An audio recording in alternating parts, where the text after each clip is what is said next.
皆さんこんにちは。こんにちは。本日はお集まりいただきありがとうございます。ミルカです。私たちはフォルクローレという南米アンデス地方の民族音楽を演奏するグループです。静岡県東部に住むフォルクローレ好きのメンバーが集まり、長泉コミュニティセンターで練習したり、休日に演奏活動をしているところを、今回長泉町障害学習課さんよりこのような機会をいただきました。長泉セミナーの講座という慣れない場で少々緊張しておりますけれども、せっかくの機会ですので、今日は演奏だけでなくさまざまな背景などにも触れながら、私たちの大好きなフォルクローレについて紹介していきたいと思います。とはいえ、何分フォルクローレが好きなだけで集まっているアマチュアグループですので、演奏のミスなどは笑ってご容赦いただければ幸いです。どうぞ最後までお付き合いください。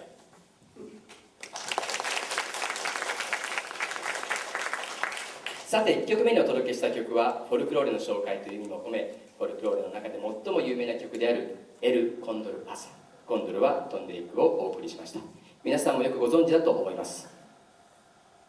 フォルクローレとは、言葉本来の意味としては民族学や民族的な伝承一般を指すものですけれども、日本ではラテンアメリカ、特にアンデス地方の民族音楽を指す言葉として使われております。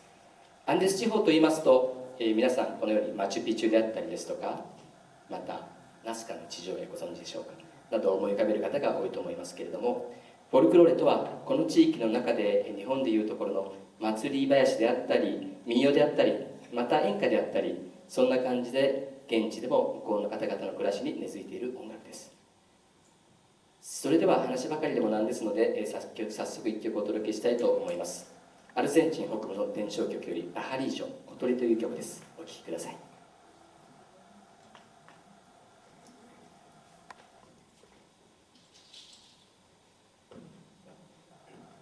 セバーブリーブリータ。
ありがとうございました。パハリージョ小鳥でした。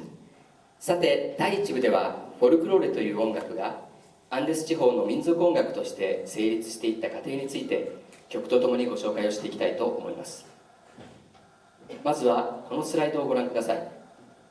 ペルーのクスコで行われる南米の三大祭りの一つといわれるインティライミの風景です。この祭りは太陽の祭りとも言われ、インカ帝国時代の祭りを再現したものです。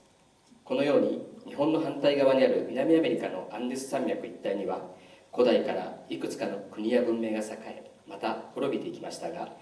今から700年ほど前に現在のペルーやボリビアを中心に広大な領土と高い文明を持つインカ帝国が起こりました。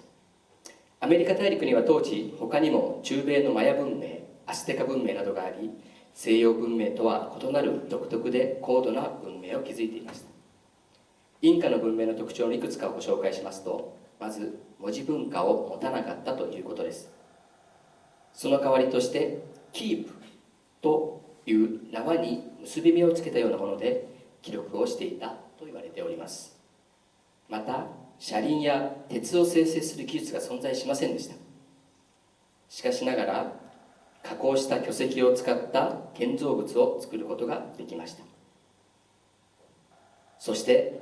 アンデスの山から生み出された黄金は装飾などに使われ、豊かな文化を支えていました。しかしながら、その豊かさが結果として後に西洋の侵略を招くことになってしまいます。さて、古代アンデスの音楽がどのようなものだったかにつきましては、今となっては知る由もありません。しかし出土品などから笛や太鼓類が発見されております。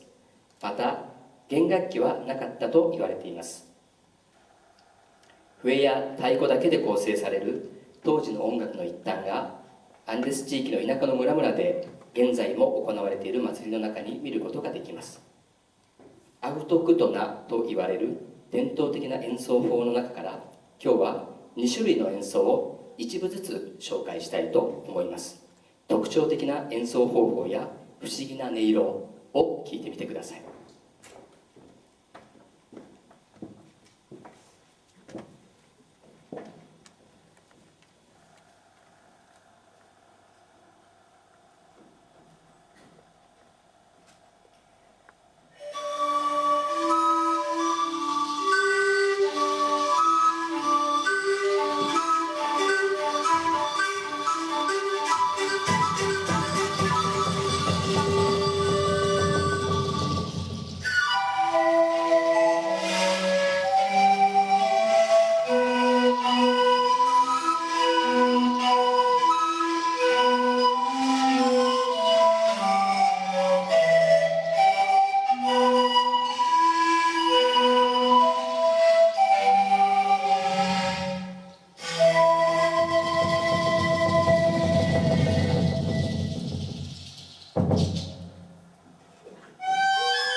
ありがとうございました。1曲目はサンポーニャという楽器によるシクリアーダという奏法、2曲目はタルカ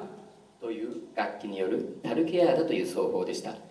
特に2曲目のタルケアーダは皆さん下手くそと思われたかもしれません。かなり特徴な音がいたしますけれども、このような音をする楽器でございます。私たちにとってはびっくりするような音なんですけれども、現地の人にとっては昔から受け継がれ親しまれている音色でもあるのです。さて、インカや中米のマヤなど栄華を極めた古代アメリカの文明はしかしながら1492年コロンブスの新大陸発見とそれに続くスペインやポルトガル等のいわゆる西洋からの征服者により、その後50年も経たずにことごとく征服され滅亡してしまいました。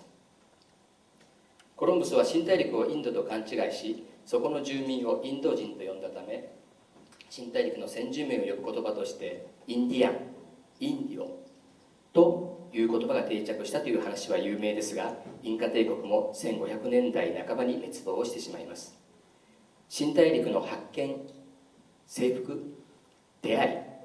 いなどさまざまな見方があるわけなんですけれども、少なくとも先住民の人々にとっては辛く悲しい歴史の1ページでありました。続いてお送りする曲はリャキルナという曲です。インカの末裔であるケチュア族の言葉で悲しい人という意味です。心を揺さぶられるような哀愁のあるメロディーをお聴きください。